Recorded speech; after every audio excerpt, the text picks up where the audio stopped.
on the floor. That's the tyranny of the bells, I call it. When the bells ring, we have to be there.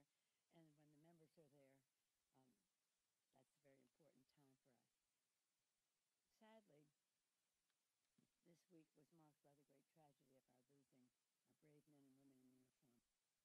So very, very sad. This horrific attack is a stark reminder of the reality of the security threats that we still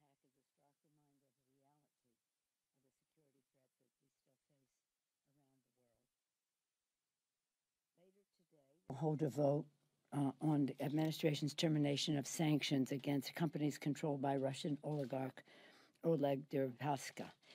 We have very informed debate on the floor on this. As I mentioned before, we had a briefing on this, a classified briefing on this last week, which with stiff competition was the worst classified briefing I've seen from the Trump administration, but very proud of the Democrats in the room who asked very specific questions to the administration. You'll hear some of that debate on the floor. This is very, very important. I'm proud that in the Senate, the vote, while they did not achieve 60, was a strong majority, 57 to 42, to disagree, to disapprove of the actions taken by the administration.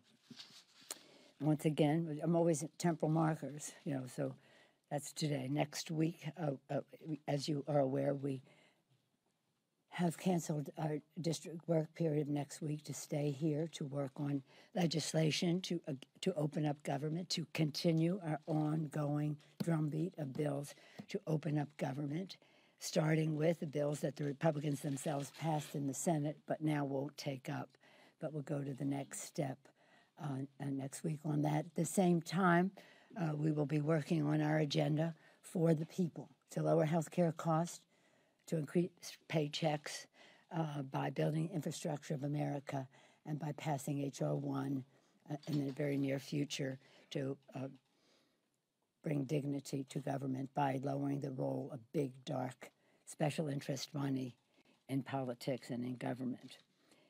Once again, we call upon the president to open up government, to reopen government. As I said, we canceled our district work period.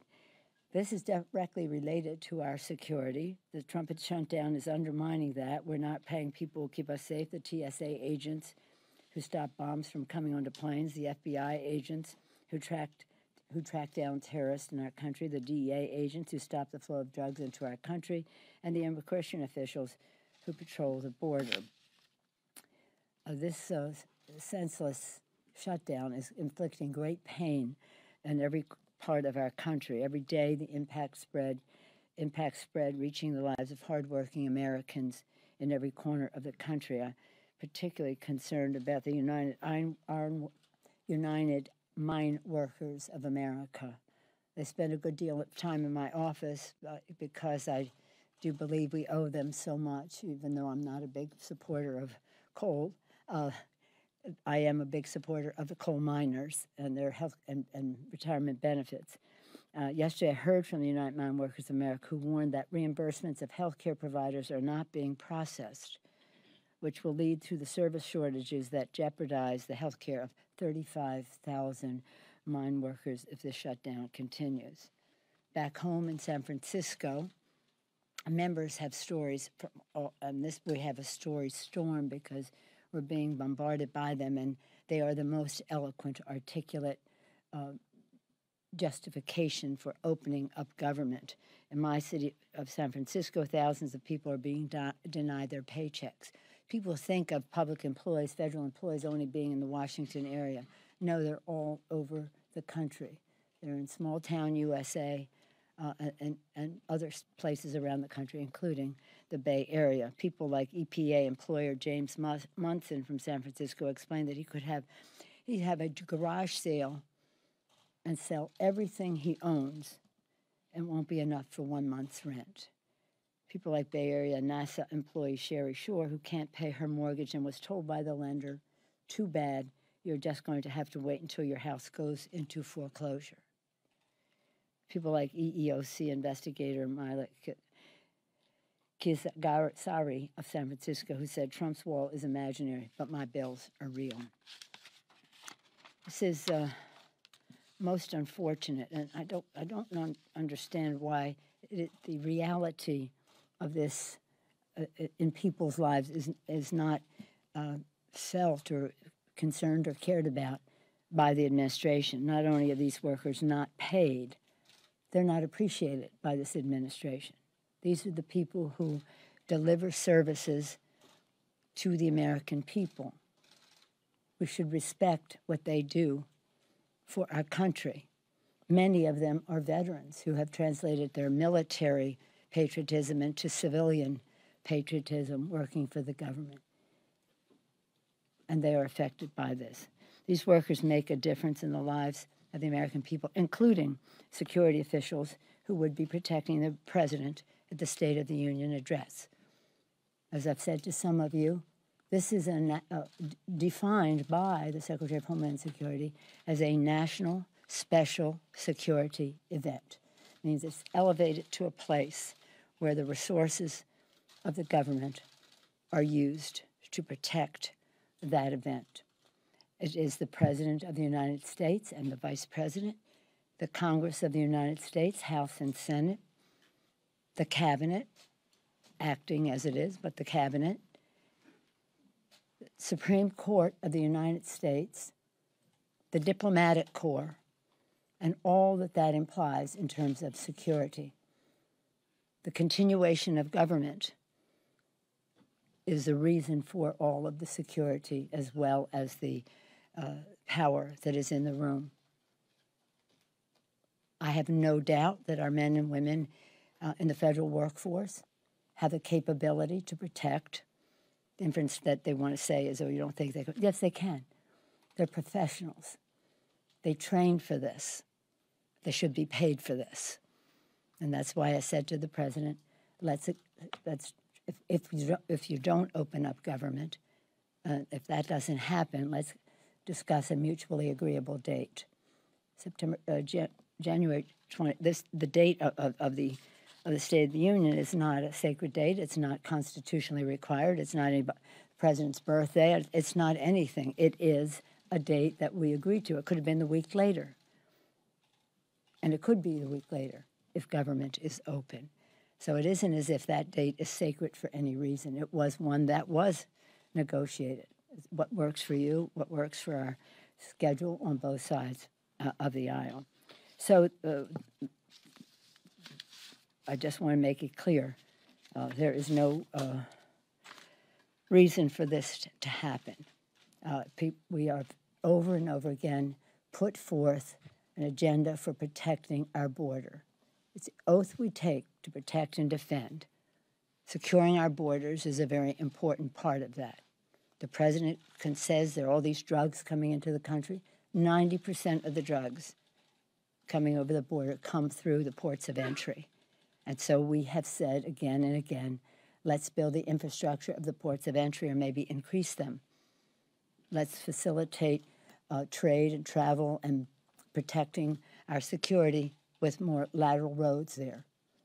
Let's increase the personnel. There are nearly 3,000, imagine, 3,000 vacancies in customs. Let's increase the personnel, infrastructure personnel, technology. For several $100 million, we have, there's the capability to scan the cars for drugs, guns, contraband. Technology is there. The will is there. I think there's bipartisan agreement that we should be doing that and to use other technology to protect the border in other ways. The president says the only way to do it is with a wall. That's a debate that we have, but it is no debate that we all agree that protecting our border is a responsibility we have, and that has always been the case. Again, we must respect our workers, protect our borders, and reopen government immediately. Any questions? Speaker Pelosi. Yeah. You're going to ask me again, have we heard from the White House? I will not. Republicans have talked quite a bit about the comments that you made about saying you would only spend $1 for the wall. This idea of open up the government first, then negotiate. But it's a silly question. With all due respect, that's a silly comment on the part of the Republicans. They're desperate. They know we have to open up government. They know. Were you the one that asked me, or was it Chad? One of you asked, would you spend $1? I said, yeah, I'll spend $1. But that is not the point, and they know that's not the point. So let's not glorify a silly question on their part. But do you need to express more willingness to negotiate on that figure for Republicans to get past this? I'm not for a wall. I'm not for a wall. I'm not for a wall. Yes. Secretary of Homeland Security has said that they could secure the State of the Union. So aren't you just trying to deny the president a platform? No, I'm not denying the platform at all. We're saying let's get a date when government is open. Let's pay the employees. Maybe he thinks it's okay not to pay people who do work. I don't. And my caucus doesn't either. And before I issued the letter, I consulted with the chair now of the Homeland Security Committee, Mr. Benny Thompson, about he has oversight of that committee and has worked very hard and long on issues that relate to domestic security and domestic terrorism. And he agrees that we should go forward in this way. It isn't a question of are they professional enough? Why do we even take it there? The question is they should be paid. And as the secretary of any agency, that person should be advocating for her employees to be paid instead of saying it's okay for them to work without pay. Yes, ma'am. Yes, Nancy. If the president comes back to you and says, no, I want to give the State of the Union at the Capitol on the date we agreed to, what will you do then? Will you allow it to go forward? We'll cross that bridge when we come to it. But we haven't heard, very silent, more than 24 hours to your question that you ask me every time I step out of the office. Have you heard? No, we haven't heard yet. Yes, Chad. What about the idea? I know you have concerns about the security here, but considering how everybody is so amped up on both sides now about this shutdown, the president is amped up that by not doing this at this stage, this is really an effort and might be healthy to lower the temperature, that nothing good could potentially come from that scene in the chamber. Members might not be respectful. The president might not be respectful of you. Are you concerned about that? That's probably true.